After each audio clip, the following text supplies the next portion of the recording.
जितने लोग आस्था चैनल पर कथा सुन रहे हैं, जितने फेसबुक यूट्यूब पर कथा सुन रहे हैं, जितने इस पंडाल में कथा सुन रहे हैं, जितने पंडाल के बाहर कथा सुन रहे हैं, ध्यान लगाकर स्मरण करना। किसी ने सीहोर व्हाट्सएप पर भेजा, वो पत्र सीहोर व्हाट्सएप से यहाँ आशीष जी के पास में भेजा गया। हमने जो हमारे आशीष जी हैं उनके पास वो पत्र को जब पढ़ा तो उसमें बड़ा सुंदर बात लिखी थी। उसको जरा जिंदगी में उतारिएगा कि मेरा शिव, मेरा कुबेरेश्वर महादेव, मेरा महाकाल, मेरा ओमकारेश्वर, मेरी जालपा महारानी, मेरा राम, मेरा कृष्ण तुम्हारा कैसे साथ देता है। उस पत्र में प्रमीला साहू बिलासपुर से हैं, आवासीय नगर की रहने वाली हैं, जिन्होंने वो पत्र लिखकर भेजा। उन्होंने लिखकर भेजा, गुरुजी मैं अपनी सारे परिवार सहेली के साथ में कुबेरेश्वर धाम कावड़ चढ़ाने के लिए आई। अब कुबेरेश्वर धाम जब कावड़ चढ़ाने के लिए मैं जब पहुंची तो कुबेरेश्वर धाम जब कावड़ के लिए हम पहुंचे तो बहुत भीड़ थी। हम भी कावड़ लेकर चले और जाकर जब हमने कुबेरेश्वर धाम पर कार्यकर्ता चारों तरफ लगे थे कंकर शंकर के, उनको हमें जल नहीं चढ़ाते हुए हमने कावड़ उनको दी। उन्होंने दोनों लोटे का जल, दोनों पात्र का जल, दोनों लोटे का जल शिव जी पे चढ़ा दिया और हमारा लोटा हमको खाली कर कर दे दिया। पत्र में लिखा था, मुझे बड़ा गुस्सा है। प्रमीला साहू बिलासपुर, पत्र में लिखा उन्होंने, हमें बहुत गुस्सा आया, इतना गुस्सा आया कि हमने अपनी सहेली से कहा मैं 1200 रुपए खर्च कर कर एक तो यहां आई और 1200 रुपए खर्च कर कर पहुंची और इतना धक्का खाया।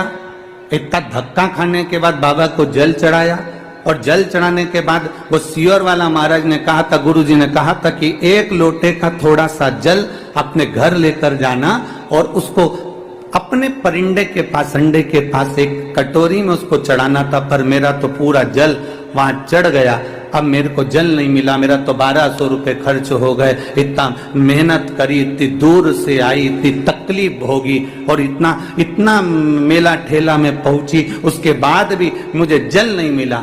और वो गुस्सा होकर दोनों लोटे को वहीं पर पटक कर, गुरुजी मैं वहीं पर पटक कर और डंडा भी वहीं पटक कर और मैं स्टेशन चली गई।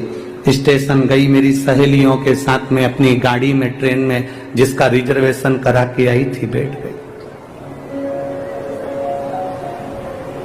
ट्रेन में जैसे ही चढ़े, चढ़ते से ही एक लड़का त्रिपुंड लगाया हुआ जिसके हाथ में एक झोला था, वो झोला देकर मेरे को कहता है, बहन जी इसको पकड़ लो, मैं 2 मिनट अपने लड़के को ऊपर चढ़ा लूं, फिर मैं ये झोला ले लेता हूं।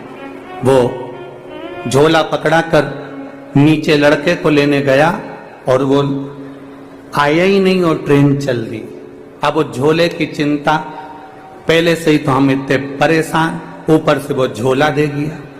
अब गुरुजी क्या कहें, हमने अपनी सहेलियों से कहा फालतू का 1200 रुपए लग गया और एक तो परेशान अलग हो गए और पानी भी नहीं मिला, जो चढ़ा हुआ कटोरी में चढ़ाना था वो सीहोर वाला महाराज बोला था।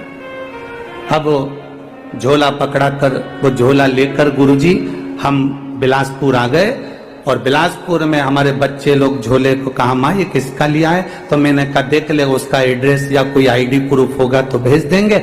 जब झोले को खोला तो गुरुजी उसमें जय महाकाल लिखा हुआ एक लाल कपड़ा था, उसमें 1200 रुपए बंधे हुए थे, एक लोटे में पानी रखा हुआ था, एक लोटे में पानी रखा हुआ था और लोटे के पास में पुष्टे पर, एक कागज पर, पुष्टे पर एक लाइन लिखी हुई थी, तो अपने पिता से रूठ कर क्यों जा रही है, वापिस जल्दी आना। बस वो लोटा और वो 1200 रुपए प्राप्त। गुरुजी किसको मालूम कि मैं मेरे बाबा से रूठ कर जा रही थी और मेरे बाबा ने जल भी दिया, और वो 1200 रुपए में बार बार बखानी थी, इसलिए 1200 रुपए मेरे बाबा ने वापस भेज दिए। मैं उस पत्र में लिखा मैं इस 1200 रुपए का करूं क्या? तो प्रमीला दीदी, मेरा निवेदन है उस 1200 को तुम्हारे पास रखो, मेरे बाबा के धाम कुबेर भंडारी के दरवाजे पर आते हो ना, ये विचार कर कर आना कि हम हमारे पिता के घर जा रहे हैं और पिता कभी खाली नहीं छोड़ता। बाप पिता कभी खाली नहीं